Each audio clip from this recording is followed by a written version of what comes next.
Monsieur Lemieux, Oui, merci beaucoup de nous avoir reçus. C'est vraiment gentil de votre part. C'est un privilège, en fait, pour moi de pouvoir vous rencontrer parce que c'est pas tous les jours qu'on a l'occasion de rencontrer des gens qui ont participé au deuxième conflit mondial. C'est quelque chose. savez-vous pourquoi? C'est parce qu'ils sont tous morts, quasiment.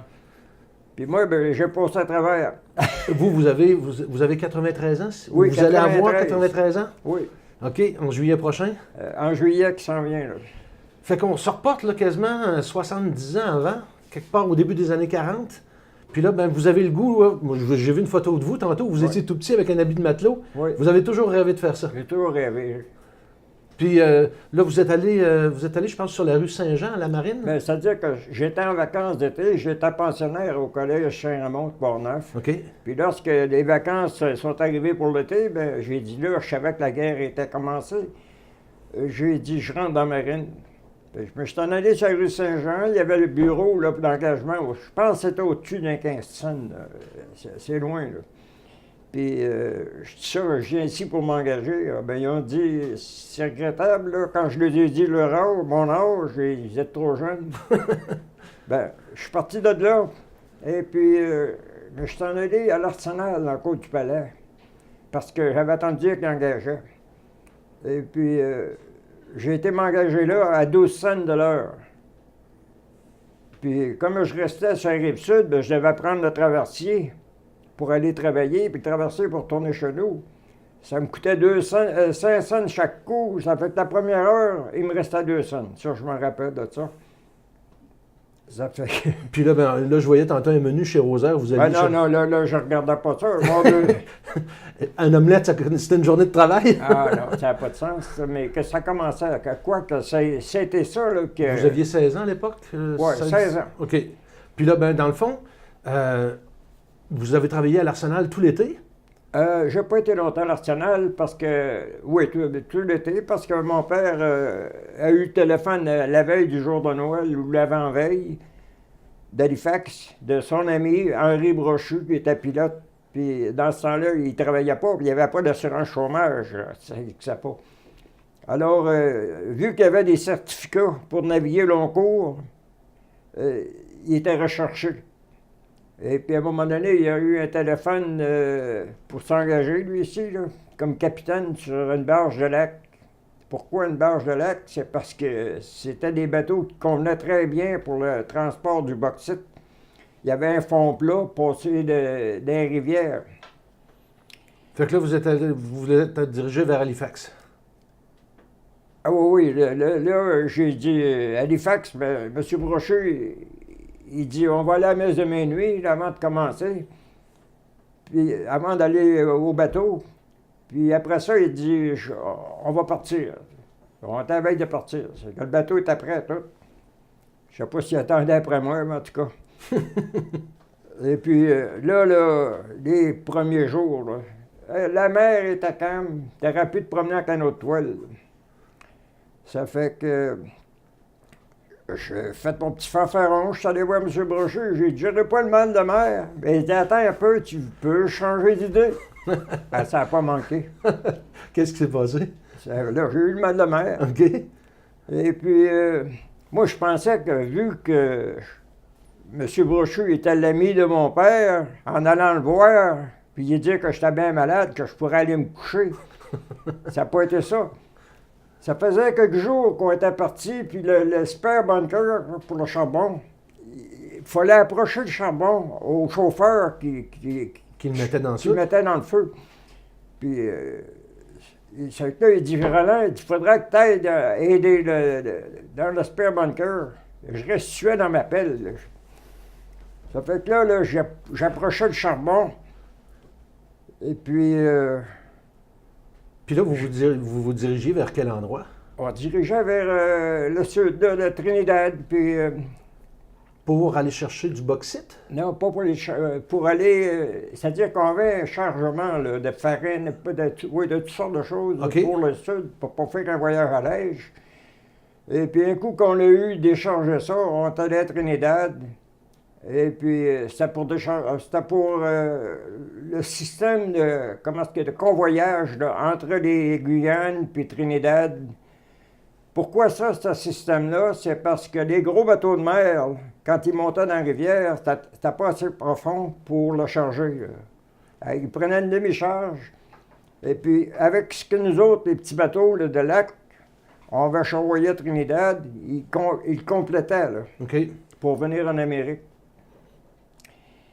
Ça fait que... Puis là, vous reveniez en Amérique avec du bauxite. Ah oui, on revenait nous autres, c'est-à-dire qu'on ne revenait pas en Amérique, nous autres. OK. On faisait juste faire le transport à Trinidad, OK. puis pour les gros bateaux. Puis là, bien, on s'entend que, évidemment, dans ce coin-là, dans le coin de Trinidad, puis de la Guyane, puis dans les Caraïbes, il y avait des U-boats. Ben oui, il y en avait, puis il y avait beau, là, parce que Trinidad, c'était une île. Les deux queues de l'île touchent quasiment au Venezuela, très proches. Alors, tu as une entrée, c'est Dragon Mouth, puis Serpent Point à l'autre bout. Et que les sous-marins avaient juste à nous attendre à la sortie ou à l'entrée. Puis là, ils vous tiraient comme des pigeons. Ils nous avaient comme des pigeons. Ça fait qu'il y en a eu beaucoup de coulées, là. Il y avait beaucoup de navires canadiens dans ce coin-là qui ont été coulés? Ah, beaucoup, beaucoup. Ces petits bateaux-là, là, on n'avait aucune défense. Vous me racontiez tantôt l'histoire du Mont-Louis. Le Mont-Louis, justement, le Mont-Louis, ça, c'est... On est parti de Trinidad un voyage avec 1715 TNT, un explosif très fort. De la dynamite, là. Oui, c'était dans le cale, ça. Puis cette dynamite-là devait servir pour faire perforer le minéral, pour le défaire, pour pouvoir Le charroyer. le charroyer. Et puis, si on avait été torpillé, le capitaine a passé un coup sur le pont parce qu'il fallait, quand on voyageait sur le pont, il fallait avoir une ceinture de sauvetage. OK. Parce que si tu étais torpillé, tu pouvais être garoché à l'eau, puis... Là, tu te débrouilles, hein? Tu pouvais pas, si tu ne savais pas nager, là, c'était fini. Ça fait que c'était pour ça, là. Là, il vous a dit, si jamais on est touché, Si jamais on est touché, là, c'est pas une ceinture de sauvetage, ça va te prendre, c'est un parachute. Avec un petit bateau, il avait trouvé drôle. Puis là, ben, le Mont-Louis, lui, il était juste devant vous autres? Oui, il est parti, nous autres, quand la mer était haute, pour passer sur le banc de sable qu'il y a à la sortie de la rivière. Un genre de barachois, là? Oui, barachois, c'était une expression de la Gaspésie. De la Gaspésie. Il appelait ça un sandbag, je pense, à ce moment-là. Hein? Oui. Alors, il fallait passer au-dessus du sandbank. Et puis, là, il est sorti, lui. Puis nous autres, on est rentrés. Toujours avec notre charge, on l'a, là. Puis, l'extinction, il y avait un gros bateau de mer qui avait été torpillé pas bien loin avant qu'on rentre. Ça fait qu'on était chanceux, parce que là, ce coup-là, on remontait assez haut, là, qu'on aurait passé avant les astronautes. Mais le Mont-Louis qui est passé devant vous autres, lui, il s'est fait torpiller. Il a passé le Mont-Louis, lui, en sortant. C'est que là, à l'ancre, le bateau, le Mont-Louis, puis nous autres, on pouvait se parler. Sur le Mont-Louis en arrière, puis nous autres sur le devant de notre bateau, vu au courant. On pouvait se parler. Puis il y en a un qui dit, vous m'allez vous chercher mon violon, puis je vais vous jouer une petite jig du Québec. Puis ça fait que quand on est arrivé à Trinidad, ben, on s'est remonté toujours à la même place, au Allied Seaman Club à Trinidad. C'était une grande salle là, où ils vendaient de la bière, ça dansait pour les marins, puis il y avait des chambres pour les naufragés pour ça, puis il y avait des... Pour les naufragés, ah ben oui, ceux qui avaient ramassé. Il y avait beaucoup là, qui arrivaient là, qui avaient perdu le bateau, ils avaient tout perdu, là, le brosse à dents, il n'y avait plus rien. Ça fait que là, il y avait des bénévoles qui venaient là pour s'en occuper, pour leur donner du linge ou quelque chose, puis ils attendaient. Puis là, j'ai rencontré, là, justement, quand j'étais là, j'étais après prendre une bière, comme tous les marins, hein, on n'avait pas d'autre chose à faire, puis on ne connaissait pas personne. Ça fait que c'était la meilleure méthode, c'était de prendre un coup. La meilleure façon de faire connaissance avec le monde. Faire connaissance. À un moment donné, j'ai reçu une claque sur une épaule, puis il dit, comment ça va, Roland? Ben, j'ai dit, là, je comprends plus rien. C'est une classe anglaise, ou ce que c'est que tu n'entends pas parler français pantoute. Je me revire d'abord, puis c'est Jean Lamontagne, le garçon d'un pilote de la montagne de Saint-Michel de Bellechasse. OK. Ça fait, il dit, je dis à Jean, qu'est-ce que tu fais ici? Ben, il dit, on a été torpillés. Puis, comme je disais tout à l'heure, il y avait il y avait des chambres pour les naufragés, puis tout ça. Puis il était là. Puis il dit, je pars demain. Demain matin. Il dit, on s'en retourne au Canada sur un bateau. Ça semblait être un bateau de Canadian Challenger ou quelque chose de même, les Canada Steamship. OK. Et puis, le lendemain, il est parti. Là, en sortant de Trinidad, il a été torpillé un autre coup. Puis il est mort, là. Le monsieur Lamontagne? Oui, M. Lamontagne est mort. Puis vous étiez supposé être sur ce bateau-là? Non. Non, OK. Non. Moi, j'étais toujours sur le fameux bateau de lac. Mais vous étiez tanné, je pense, hein? Vous étiez tanné. On est en... Non, là, ce qui est arrivé, là, lui, il est mort sur cette fois-là, puis c'était la troisième fois qu'il était torpillé, là. OK. Mais cette fois-là, ça a été une de trop. Ouais. Ça fait que... Il y en a eu quelques-uns comme ça dans le coin, hein? Oui, il y en a eu... Vous, il vous est arrivé quelque chose, par exemple, quand vous oui, étiez sur le... Oui, ça, là, tout à l'heure. Je suis pas encore rendu là, mais ça sent bien. Fait que là, ben, vous... À un moment donné, là, je me retourne au Allied Cement Club, comme on allait tout le temps, là, puis on commence à jouer, c'est pas à jouer, de prendre un verre, puis placoter avec les... Puis à un moment donné, je m'assieds avec des marins là, anglais qui parlaient juste anglais. Puis j'ai dit ça, là, je suis tanné, ça fait 1 an qu'on est ici, puis ils ne parlent pas de s'en retourner. Il y en a un qui dit veux-tu embarquer avec nous autres? Ben, je dis, je voudrais bien, mais c'est pas possible parce que l'immigration, tout ça, c'est tout une job de partir, de changer de bateau d'un port étranger. En effet. Ça fait que, il dit, laisse faire ça. Il dit, je vais m'occuper de ça. Ça fait que le lendemain, le même gars arrive à bord vers 10 h à peu près le matin avec le shipping master. Puis il dit, on s'en vient te chercher, là. Il dit, on te signe off du bateau, pour t'emmène. Je ne savais pas, mais ce gars-là, c'était le capitaine du bateau anglais qui était torpillé, le Saint Gaspard, off London, la compagnie là, de Londres. Et puis, j'ai fait mes valises, puis on est parti. Malheureusement, je les ai faites trop vite, parce que j'avais un beau carnet que j'avais eu d'un gars là, dans le sud qui venait de la France. C'était une Israélienne qui avait raconté son histoire avant de mourir. J'aurais aimé ça aujourd'hui de l'avoir. Elle racontait tout ce qui est arrivé là, aux Juifs. Mais malheureusement, ça a tout resté là. Ça fait que là, on part et puis on se ramasse à dans le Mobile, Alabama. Mobile, Alabama. Et puis, là, avant de partir, moi, là j'ai encore oublié quelque chose, mais excusez-moi, là. Oui, c'est... On peut revenir pour partir, hein, vous savez. C'est que quand j'avais été un soir au club, quand j'étais sur le bateau anglais, là, et puis j'étais arrivé en retard, une demi-heure. Ça fait qu'arrive un matelot qui s'en vient me chercher, puis il dit, « Les old man want to see you. » Ben, il dit, « Calé que je vais y aller. » Je pars, on va voir le capitaine, puis il dit, « Non. » Il me regarde, puis il ne parle pas un mot français. Il dit, « You've been logged half a day to be half an hour late. Have you got anything to say? » J'aurais jamais dû dire oui. Il dit, « Yes, sir. » Puis je voulais expliquer pourquoi j'avais été en retard. Il dit, « Là, ça te coûte une journée. » Il dit, « As-tu quelque chose à dire? » J'ai dit, « Non, je n'en ai pas. » Ça, c'est des bonnes raisons de partir, hein? Bon, oui, mais ça m'a servi dans la vie, là. T'avais aucune raison à donner. T'es en retard, point, c'est tout. Ça fait que, lorsqu'arrive le temps de partir, là, j'ai plus de souliers. Je travaille avec des 6 boots. Ça fait que là, j'ai dit, capitaine, je pourrais-tu aller à terre, chercher des souliers, là, une paire de souliers sur le pont. Ça fait qu'il dit non. Il dit, non, mon Charlie, plus de sortie, là.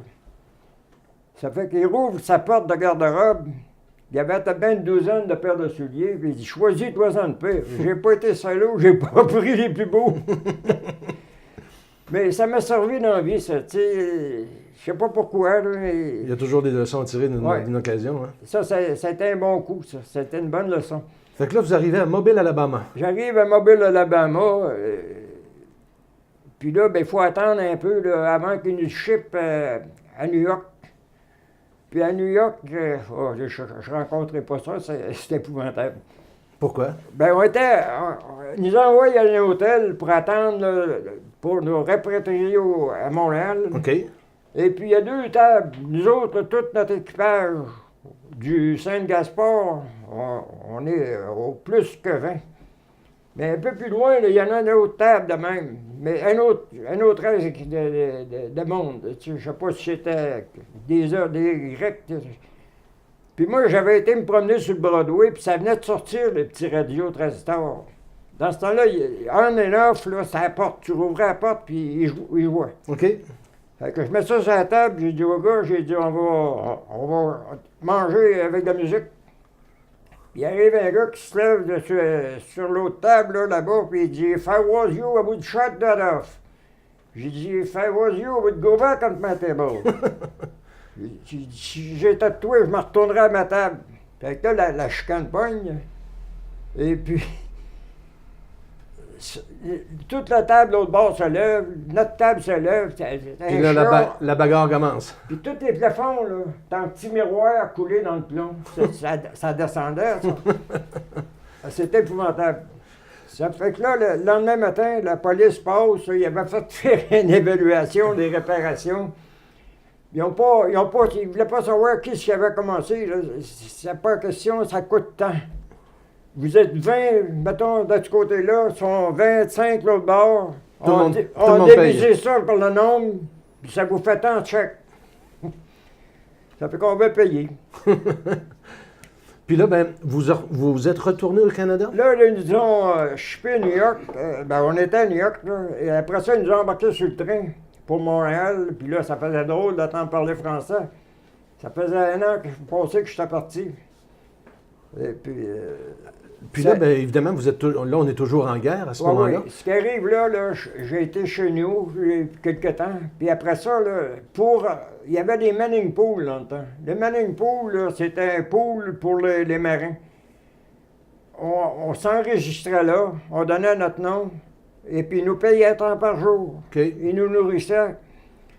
Puis, mais par contre, quand on allait manger à table en bas, là, il y avait le bureau, là, puis il y avait un grand cadre, un tableau. Là. Puis si ton nom était là, il fallait que tu ailles au bureau. OK. Alors, moi, mon nom est arrivé, puis j'ai pris le premier.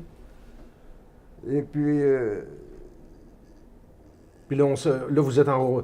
Je pense que c'est à ce moment-là que vous allez sur une première traversée de l'Atlantique?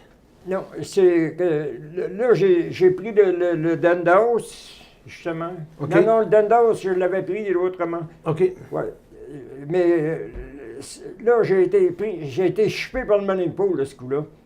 Et puis ça m'a mis sur un autre bateau là, qui allait dans le nord, dans le sud. On allait un peu partout. Là. OK. Avez-vous fait des traversées de l'Atlantique? Ah oui, j'ai fait 2 traversées. Contez-moi la première. La première, c'est que on a embarqué sur un bateau, puis en convoi. En convoi, on pouvait être 50, 80 bateaux. Là. Puis il y avait sur les côtés, tu avais des corvettes. Puis en avant, tu avais des minesweepers, puis tu avais des destroyers. Okay. Puis en arrière, pareil, pour former ça. OK. Puis dans le milieu, c'était la marine marchande. C'est ça, c'était tous des bateaux pour l'Angleterre. Parce que l'Angleterre avait besoin de tout, des avions qu'elle se faisait descendre, des bombes qu'elle achetait sur l'Angleterre, sur l'Allemagne. Il fallait que ça soit remplacé. Ça fait que c'est la marine marchande. La nourriture qu'ils mangeaient, c'est pareil, la population avait doublé là, en Angleterre. Les soldats, il y en avait, c'était rempli. Puis les traversées, évidemment, n'étaient pas faciles. C'était très dur. C'était... Mettez-vous à la place des Allemands, là. Quand le bateau rentre, ils savent qu'il y a des bombes dans ça, il y a des avions, il y a des tanks. Ils ne voulaient pas que ça passe. Ils avaient inventé des bombes magnétiques. Quand tu passais au-dessus, là, le magnétisme du bateau, là, ça faisait sauter. Elle faisait sauter le bateau. Tu ne la voyais pas, là. Tu t'apercevais que tu sautais. Avez-vous déjà traversé le trou noir? Le couloir de la Manche? Le trou noir. Ah, le trou noir? Ben oui, automatiquement, on passait dedans. OK. Ah oui, oui. J'imagine qu'on doit... Ben, c'est vis-à-vis ça d'Islande pas mal, là. Puis Islande, les Américains avaient fait une base d'aviation. Alors, si s'il y avait des sous-marins dans les environs, on envoyait un message en Islande, puis les avions venaient nous défendre. C'était la meilleure défense qu'on avait. Et puis... Avez-vous été témoin de bateaux dans le convoi qui ont été touchés? Dans le port de Trinidad, ça c'est... Quand vous étiez dans le sud, là? Oui. L'entrée et la sortie que je l'ai dit tout à l'heure, là, il était miné. Tu peux pas... Pour passer là, il fallait que tu aies une petite vedette de la Navy qui venait te montrer le chemin. OK. Il fallait que tu les suives. Mais là, dans l'Atlantique Nord, là, à ce moment-là, ce qui arrive, c'est que là, c'est beaucoup plus large. Fait que là, j'imagine que les sous-marins allemands étaient tous alignés pour vous attendre, là? Eh bien, ils faisaient des lignes, là. Je lis sur mes livres, là, mettons qu'il y avait un sous-marin avait une vision de 10 000 sur un côté, donc 10 000 sur l'autre. Fait qu'à chaque 10 000, il y avait un sous-marin. Oui, mais par contre, le sous-marin pouvait en avoir 10 aussi. Ce qu'ils appelaient les meutes de loups, là. Les meutes de loups, c'est ça. Des barrages qu'ils faisaient. Ça pouvait aller 200 000. Ils barraient ça, puis 200 000, puis une place, puis un peu plus loin, c'est un autre 200. Puis vous avez été témoin de bateaux qui ont été touchés? On a vu des reliques de ça, des chaloupes qui flottaient, des radeaux, des gros radeaux qu'on avait, là. Avez-vous récupéré des Ben, malheureusement, là, à un moment donné, j'ai vu une chaloupe avec un moteur dedans, là, une belle chaloupe en aluminium. Moi, je voulais qu'on arrête pour l'embarquer à bord, pantoute. Quelque temps après, le même maître qui ne voulait pas, on voyait un vieux radeau carré là, avec des drums, là, il embarque ça à bord. Puis les traversées de l'Atlantique, évidemment, prenaient un certain temps. Il devait y avoir des tempêtes aussi dans l'Atlantique Nord? On passait l'hiver, le pire temps, là.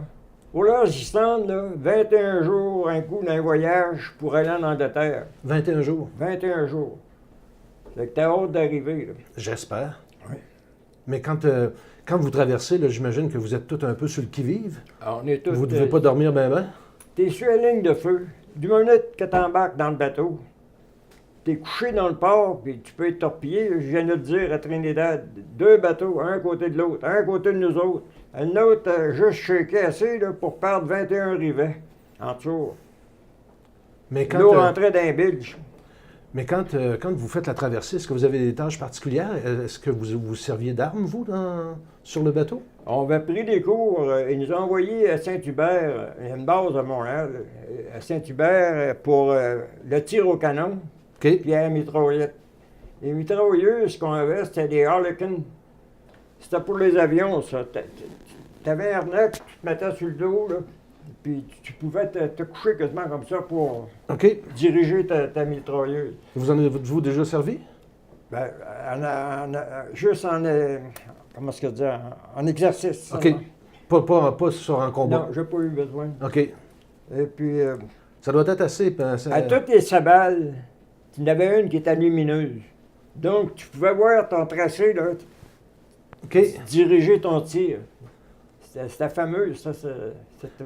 Fait que comme ça, vous avez fait 2 traversées de l'Atlantique? 2 traversées de l'Atlantique. Puis vous... Je suis revenu 2 fois passager. Ben c'est ça.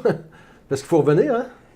Ben, il fallait revenir, puis là, ça prenait du temps, là, parce qu'il y avait des soldats qui avaient été blessés, puis d'autres qui retournaient, puis ça n'arrêtait pas. Tu pouvais être 1 mois passé là, en Angleterre, 1 mois et demi, là. Ils te mettaient dans des appartements, mettons que tu avais une chambre à louer, quelque chose de même, là, ils te mettaient là. Puis d'autres places, il y en avait beaucoup. Et puis, à un moment donné, j'étais dans un endroit où on était plusieurs. Et puis, le menu était affiché vis-à-vis de la salle à manger. Là. Ça marquait Jack Rabbit. Ben, j'ai dit, on va prendre ça, du rabbit. C'est comme un lièvre ou Et que là, après le souper, on s'en va dans une cour intérieure en arrière de la cuisine. Là. Bon, on est jeune, on s'en va lutter un peu. Puis en luttant, on accroche un drum de déchets. Puis là, il y avait 5-6 têtes de chat. C'était des chats de travette qu'on mangeait. OK. Mais c'est pas si pire quand on ne sait pas. Puis là, ben, là, dans le fond, on est rendu quasiment à la fin de la guerre. Ah non, non, c'était pas ça. On est quoi? On est en 43-44, là? Ah, non. Quand vous faites la traversée? Il faudrait que je regarde sur mes discharges, mais je peux te dire là, que on est en 43, 42, 43. OK. Puis un autre coup, c'est-à-dire que je suis en Angleterre encore. Là. Puis je me lève pour aller à la toilette dans la nuit, puis je cherche la toilette, puis il n'y en a pas. Pas trop, il n'y en a pas. Je regarde autour du lit, puis il y avait un pote. Ben, j'ai dit, ça doit être ça, la toilette. Fait que je vais dans le pot. Puis en gros, hein. Puis j'ouvre le châssis, ah, c'est en bas. Et j'ai jamais entendu sacrer en anglais comme ça. Son of a bitch done that! Puis là, s'il m'avait vu, il sautait tout sur moi.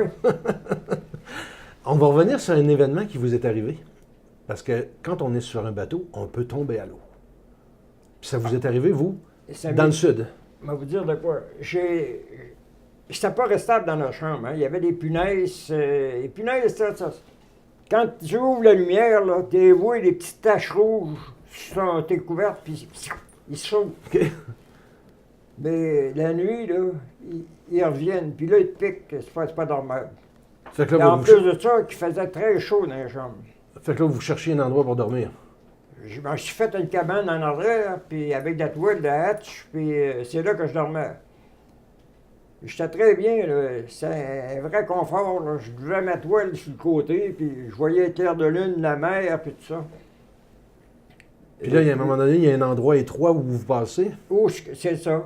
C'est que quand j'ai fini mon corps à la roue, là, je descends, puis j'ai même couché. Puis c'est une tempête, là. Ça roulait très fort. Ça fait que pour passer un endroit étroit qu'il y avait, c'était un super bunker qu'il y avait là pour les grands voyages. Ils mettaient plus de charbon.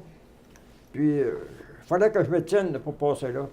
Puis j'ai échappé. Puis j'ai passé direct à l'eau. À l'eau. À la ligne qu'il y avait là. Et puis personne à côté de moi. Puis je suis fini. C'est que là, quand j'ai ressorti de l'eau, je voyais le bateau qui s'en allait. Là, le plan B a sorti vite là, dans ma tête. J'ai dit, si je perds le bateau de vue, j'embarque le plan B. Plan B, je prends un gros respire, le plus long, puis je plonge le plus profond, puis je me noie. Parce qu'il y a des requins dans ce coin-là. Est-ce que je vais nager? Même pas de requins, là. J'aurais nagé pendant combien de temps? Il ne m'aurait jamais retrouvé. Parce que le capitaine, il dit, quand il est monté, là, le chef ingénieur était monté prendre un café en arrière. Il a entendu le bruit, puis il pensait que c'était le cook qui vidait sa poubelle. On vidait nos poubelles à l'eau, dans ce temps-là. Et puis il dit, il n'était pas là. Puis il dit, je t'ai vu. Eh, mon Dieu. Il t'ai vu à la tête. Et puis j'ai passé juste en arrière là, du scoop. Puis comme je te disais tout à l'heure, le log line là, qui sert à compter le millage qu'on fait là, sur un bateau, il y a une petite hélice, puis ça vire, c'est relié sur un compteur là, en arrière. Et j'ai essayé de la poigner. J'ai eu une chance du bon Dieu que je ne l'ai pas. Si je l'avais eu poigné, je l'aurais retenu, puis il y a tellement de friction dans l'eau là, que je me serais ouvert les mains. Il y aurait eu du sang dans l'eau. Puis les requins sentent ça de bien loin, là, du sang. Tu veux attirer un requin, jette du sang à l'eau. Ouais. Puis là, ben, l'ingénieur a sonné l'alarme. Ben, l'ingénieur, quand il a vu ça, il m'a vu, il est monté, il a fait toute la longueur du pont, puis il est monté en haut à la timonerie, puis il dit « Man overboard ». Fait que le capitaine, il dit « Va me remettre les moteurs ». Puis là, ben, c'était une tempête. Il ventait très, très fort. Puis il s'en venait sur moi comme ça, puis il arrêtait le moteur. Puis là, ben, le vent, elle me tassait. Puis que lorsqu'il arrivait vis-à-vis de ce que j'étais, il essayait de lancer des cordes. Une corde, tu vas la lancer avec le vent, elle va aller jusqu'au bout. Mais contre le vent, il n'ira pas loin. Ça fait que quand ils ont vu qu'ils ne pouvaient pas me prendre de même, ça a pris 1 heure et demie. Vous êtes resté 1 heure et demie dans l'eau? Ah oui. Puis là, ils ont décidé de mettre une chaloupe à l'eau. Puis le matelot qui était en avant de M. Brochu était en arrière sur les cordes, là, puis il y avait des tours à prendre. L'autre, le petit matelot en avant, lui, il en a enlevé trop. Fait que la chaloupe a parti à la tête la première, puis elle a empli d'eau. Mais une chaloupe de sauveteur, ça cale pas, parce qu'en dessous des bancs, là, il y a des réservoirs à air. Ça fait que ça reste à peu près ça en dehors de l'eau. Puis c'est dans ça, avec des rames de 16 pieds, 12 à 16 pieds, des grands rames qui sont venus me chercher, une chaloupe pleine d'eau. J'ai été réellement chanceux. J'espère. Ouais. Puis ça, Puis là, le gars de ça, là, que je dis, là, qui était dans la chaloupe, c'était Mac, il y avait un Lévisien, Mac Berrigan, qui était un de mes amis. Puis Mac, il dit, quand j'ai su après qu'il ne savait même pas nager. vous ne saviez pas danger. Il ne connaissait pas le danger, certain. Il est embarqué dans une chaloupe pleine d'eau, dans un océan de montée, puis tu ne sais pas nager. Donc, on prend des risques, hein? Je ne revenais pas. C'est les risques du métier. Ouais. Mais revenons dans l'Atlantique Nord. Après les 2 traversées, qu'est-ce que vous avez fait? Vous êtes revenu au Canada? Ah, bien, oui, je suis revenu au Canada. Et puis, mon père avait loué son restaurant, qui était dans le côte du Passage à Lévis. Puis, les gens avaient gaspillé le nom, la réputation du restaurant, là. Puis, ils ont fait faillite. J'arrive là, à ce moment-là, j'avais réussi à me ramasser 1 200 $. Dans ce temps-là, là, avec petit salaire, il fallait le faire. Et puis, il dit, tu devrais l'investir, là, puis j'ai dit, je vais essayer ça. Et puis, j'ai pris le restaurant, j'ai fait un succès avec, hein, je l'ai eu un nombre d'années, jusqu'à il arrive un divorce dans mon mariage, et puis j'ai tout laissé. J'ai dit, je vais me reprendre. Là, je suis allé passer des... Je vais te compter ça après, là, Mais mettons que je reviens juste un petit peu à la fin de la guerre. Qu'est-ce qui s'est passé? Vous avez quitté la marine? Oui, puis j'ai eu mon restaurant, là. Non, mais je veux dire, avant votre restaurant, est-ce que vous êtes resté dans la marine encore un certain temps? Ah oui, oui, oui. OK.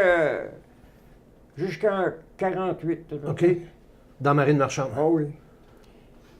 Et puis, c'est parce que mon père qui me donnait le restaurant, puis il fallait que je le remonte. Je me rappelle, il me disait, il faut que tu rentres tant par jour pour arriver, puis en tout cas. Fait que ça a été une belle expérience, mais qu'est-ce que vous retenez de votre expérience militaire? Ah, bien d'abord, je te l'ai dit, là, l'ordre. Si t'as pas d'ordre, t'as du désordre. J'avais bien aimé la réprimande du capitaine, là. Oui, par rapport Lui, il m'a rendu service. Faut que tu sois capable de prendre des ordres dans la marine. Si t'es pas capable d'en prendre, là, ils vont te le montrer comment. C'est quoi votre plus beau souvenir de vos années dans la marine? Ah, c'est ça. C'est... La camaraderie?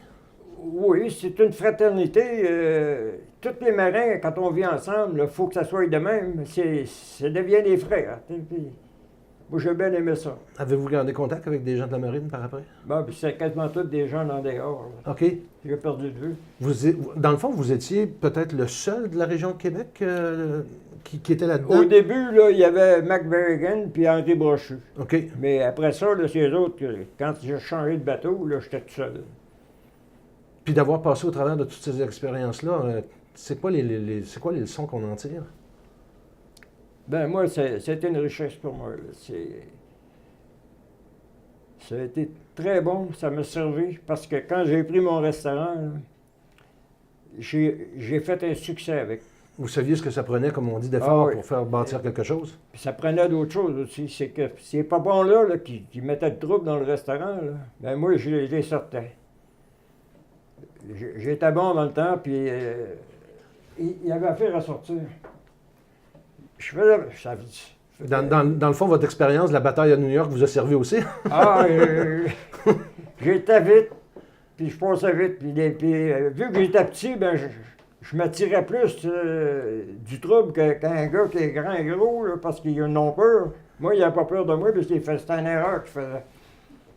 Fait que comme ça, vous recommanderiez à des gens d'avoir au moins une expérience Oui. dans la marine, dans l'aviation, dans l'armée. C'est bon dans n'importe quoi. Pas de clocher, là. Comme moi, mon père était à l'aise.